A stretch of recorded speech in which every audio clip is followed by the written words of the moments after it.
The -5, working with Peter Buck from REM. Yeah. What could you tell us about that? Yeah, he's another good guitarist like that. I'm sorry, I think I banged the mic. Different guitarist, isn't he? You know, very different guitarist. He's a bit more in the Johnny Marr mold, I think. Great arpeggios and great sort of rhythm playing and picking rather than wild solos so much. So again, he's one who thinks about the song rather than just wanting to play a wild solo. Very nice guy. Because he loves playing live, Peter. So, you know, when REM got really big, everything was on a bigger scale. So you take a long time making an album, then you do a long world tour, and then you'd have a big chunk of time off. This is what happens when bands get big. Often they'll do one album every 3 years instead of one every year, like we used to do in the old days. And he didn't like these big chunks of time off, so he wanted to still keep playing. And so he formed a kind of side band. Okay. With a friend, Scott McCoy. Scott was a very important figure. He was like the fifth REM, because when they went on tour, they realized they would benefit, from having a second guitarist and keyboard player on stage to fill out some of the things that were played on the album. Yeah. So Scott was a very good man for doing that. So Scott and Pete formed this side band called the -5 and decided to have all sorts of different guests coming and going. As dozens of people have played in that band. And I've played on about 3 of the albums, I think, mostly in my home studio, adding bits. And real pleasure, you know, and Pete's a very modest guy, just sort of stands at the back and plays his guitar. So one time, the -5 changed their name to the Venus 3 because they were backing a singer called Robin Hitchcock. Well-known singer, right? And they came over here and did some gigs here, so I joined them for that. What was he like to work with, Robin Hitchcock, then? He's quite an interesting character, isn't he? Yeah, well, it was just the one gig, so we didn't have much time. But he was very, very nice to get on with. In fact, he got up, after we did the show, we went to a restaurant, and he got up and made a speech, and he thanked me for like making it a great night, which is like such a surprise. Nice. Very modest, very interesting guy. Always has a great line in his shirts. He's another one as a great songwriter, I think, you know, an underrated songwriter, actually. Yeah, he is. He's one of those guys like Nick Lowe, very stylish and very prolific, very witty. Futon Logic.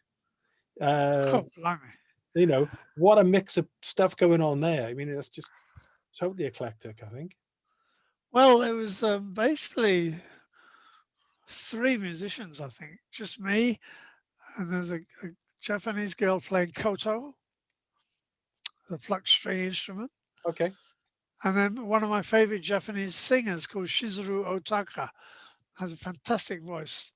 Doesn't sound Japanese at all. She can sound anything, African, French, whatever. So mostly the 3 of us. Then there was a guy doing visuals. What would the visuals have consisted of? What kind of stuff would that be? Well, there was 2 kinds of visuals mixed together. One was this American photographer who takes photos of Japan, basically, but he also does interesting abstract stuff. And the other one was a guy who does animation, and he's the son of one of Japan's most famous animation artists. And so he's very good at that. So it was a mixture of moving animation and American photos, and just a nice rich mess. Yeah. But beautiful music, really nice music. And we did a gig at the ICA in London, which is a treat for me because I haven't played there since 1979 or something. I'm surprised you've heard of it though. That's a very minor episode in my career. I thought of the name, Futon Logic. Great name. It came out of a drinking session, probably, did it? Probably. Yeah. I mean, lots of stuff you do has great names. For example, Morgan's Organ, you know, and Super Deluxe. Is that where you are now? No, Super Deluxe was a club that was opened by an English friend of mine. Okay. in 2003. And he's actually an architect, very successful architect, but he loves culture and he loves bringing people together. And so he decided to make a place where really avant-garde music, but also cinema and art and dance could happen. And he actually found a big space, because there's not many in Tokyo. Most clubs are very small, but he found a really big space and he opened it, and it lasted about 10 years. And I played there once and I liked it so much, I said to him, do you mind if I play here every month? And he said, no, go ahead. So that's when I came up with the idea of Morgan's Organ. Yeah. And basically my solo gig, where I take down a few of my keyboards and just improvise. And a wonderful experience to do that on a regular basis. Never done that before. So I did it for 10 years. I did 100 shows in Super Deluxe. And a lot of them you made available online, I think. Is that right? Well, some of them are up on Amazon, but I'm about to put them on Bandcamp. So I'm just preparing all that now, because they were all recorded and most of them pretty good. So I'll be making those available on Bandcamp. They're also on my SoundCloud. Parts of them are on my SoundCloud. Okay. I mean, any links you want, to use, obviously, just would be anything you want to use, really. The other thing you've done, which is a different angle again, is you've done a pretty huge back catalogue of commercials that you've been involved in. For someone who's written hundreds of songs, and I've had a minute on miniatures, might have my odd moment. How do you make these things work? What would be your advice for somebody, shall we say, somebody a bit older in the tooth who's got loads of songs and ideas? How do you get some interest? Well, yeah, I mean, writing TV ad music is a great discipline, because they usually want it yesterday. I mean, I do literally get comments of like, can we have 2 songs by tomorrow? And it's already the afternoon today, so there's not much time left. Yeah. They often want 2 because they want to choose one, the best one. Yeah. And I actually, there was a point when I used to get in a bit of a panic and I would chain smoke. Well, I realized suddenly that tight deadlines are good, because the job's done and it's finished quicker, and you still get the same money. You don't get less because it's done quicker, or more because it takes a long time. Basically, any job, there's a flat fee, and that's agreed from the start. And if there is a long time to get the job done, the client is often tempted to make requests and ask you to change it and change it again, and you do a lot more work for the same money. So I realized that tight deadlines and quick jobs are much more desirable. And it was such a relief to realize that. I gave up smoking.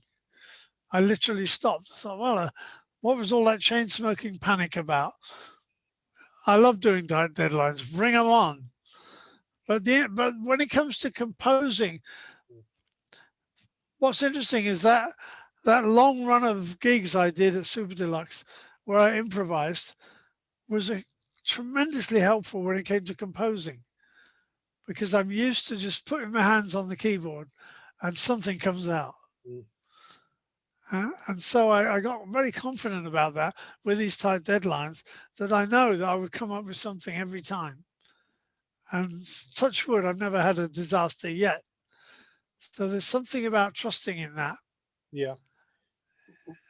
Would you have any tips for, how do you make contact with these kind of people then? How do you, I suppose, is it the sync thing which goes on these days? Is that it? So I can't really give tips on how to get this kind of work, because I'm not the sort of guy who goes banging on doors. I mean, my entire career, which is over 50 years now, is really a series of coincidences, things happening. You keep your eye out for things, obviously. I mean, I joined Mott the Hoople from answering an ad in the back of Melody Maker. But I've never been one to go banging on doors saying, please listen to my music, please give me some work. You know what I mean? When you don't have any success, it's what you do, I suppose. Yeah. I bang on all the doors, but, there we are. I suppose there's a certain amount of serendipity in it, I suppose, isn't there? I think there definitely is. So I can't really give good advice about how to seek work, and I'm sure it's good to bang on doors, but it's just not my cup of tea. I mean, I got into TV ad work because I made an album, an ambient album here. This is the point. I made something that was different to what everyone else was doing. Yeah. And it was actually American Express heard it and said, right, we're using that for a TV ad. So I had a big client right away from the start.